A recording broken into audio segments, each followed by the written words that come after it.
बिहार तर्पण की भूमि है, त्याग की भूमि है, बिहार क्रांति की भूमि है। बिहार वो भूमि है जिसने गांधी को महात्मा के पथ पर चलाने का पहला काम किया। और बिहार के युवा ने जब जब मन बनाया है तब तक इस देश में क्रांति आई है, तब तक बिहार की राजनीति ने करवट बदली।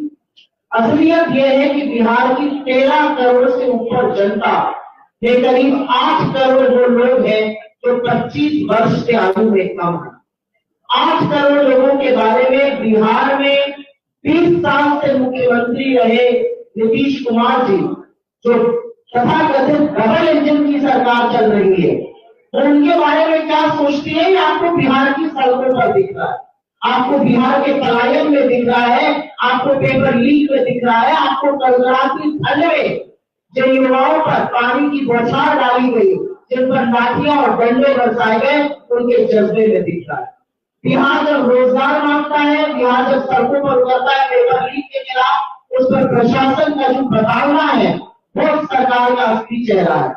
बिहार के युवा पलायन इसलिए नहीं कर रहे कि उनको बिहार की अपनी भूमि से प्रेम नहीं है। बिहार के युवा पलायन इसलिए कर रहे हैं क्योंकि 20 साल से मुख्यमंत्री रहने के बाद, डबल इंजन की सरकार चलाने के बाद, बड़े बड़े दावों और खोखले वादों के बावजूद बिहार के युवाओं के लिए रोजगार नहीं बना है और बिहार के युवाओं को मजबूरी में पलायन करना पड़ रहा है। असलियत यह है कि चाहे वो सेंट्रल गवर्नमेंट और बीजेपी की डबल इंजन का एक डब्बा और डबल इंजन का दूसरा डब्बा, डबल इंजन के एक डब्बे से आप रोजगार मांगिएगा तो आपको पकौड़ा करने की सलाह देने लगते हैं,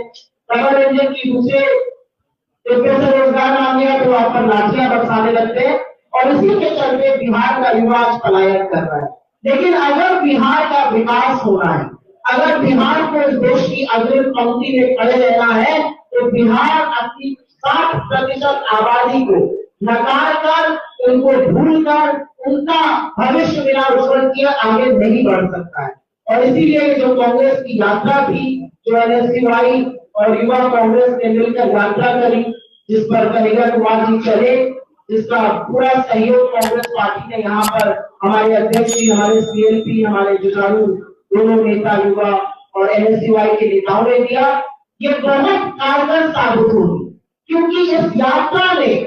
पूरे देश में एक बड़ा संदेश दिया है कि बिहार का युवा परिवर्तन चाहता है, बिहार का युवा रोजगार चाहता है, बिहार का युवा खोखले वादे नहीं चाहता, बिहार का युवा कोई DNA पर सवाल नहीं चाहता, उसको अपना उज्जवल भविष्य चाहिए और उसको रोजगार चाहिए। और हमारी यही कोशिश है, एक ऐसी सरकार बने, ऐसा सत्ता परिवर्तन हो जो बिहार के युवाओं के बारे में, उनके हक के बारे में, उनके हुकूक के बारे में, उनके उज्जवल भविष्य के बारे में बात करें। बिहार में ऐसे तमाम संसाधन जिसके चलते बहुत रोजगार बन सकता है, पर सरकार की प्राथमिकता क्या है, आज उस पर सवाल उठ खड़ा हुआ है। पलायन रोको और नौकरी को यात्रा बिहार की राजनीति में और आने वाले भविष्य में एक मील का पत्थर साबित होने